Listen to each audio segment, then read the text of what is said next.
Hi, I'm Ross Camidge. I'm the Director of Thoracic Oncology and the Joyce Seth Chair in Lung Cancer Research at the University of Colorado Cancer Center.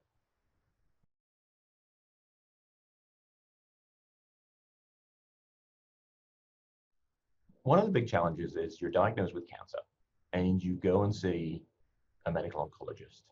And somewhere in the back of your head, you go, is this the right guy to go and see? And it's a hard thing to answer. So the first question you go ask is, why did you end up with that person in the first place?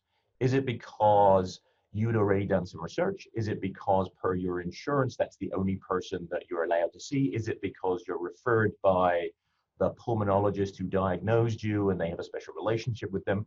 All of which may be entirely justified. I think what one would look for in a relationship with that first and hopefully your preferred medical oncologist is someone who you feel is listening to you, you feel has a good understanding of your disease. So some people are very busy general oncologists and they may not know about the nuances of something very specialized, but then not everybody has a specialist in their backyard. I think the key thing is if you can, or if you feel uncertain, you should get a second opinion.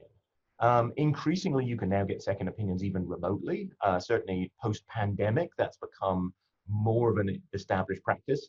The ideal time to have a second opinion is before you've made a treatment decision, but I understand that that's difficult when you're scared, it's just been diagnosed, and you just want to start something, tomorrow. So how do you find out if your oncologist is good? Some of it is how you feel. Some of it is about doing research around to see if their decisions are appropriate. How do you know what questions to ask? I think the obvious ones are, how many times have you seen this sort of disease that I've got? Are you up to speed in terms of clinical trials? Do you think I need a second opinion? If so, who with? Those are the obvious ones.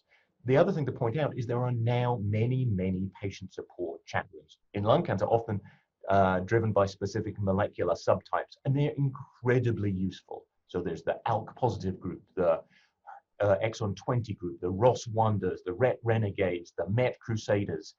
Any specific subtype of lung cancer is now self-organizing into a group of people who can be your sounding board, who can say, hey, that's a great idea. I wish my oncologist had done that. Well, that's a terrible idea. So you are not alone.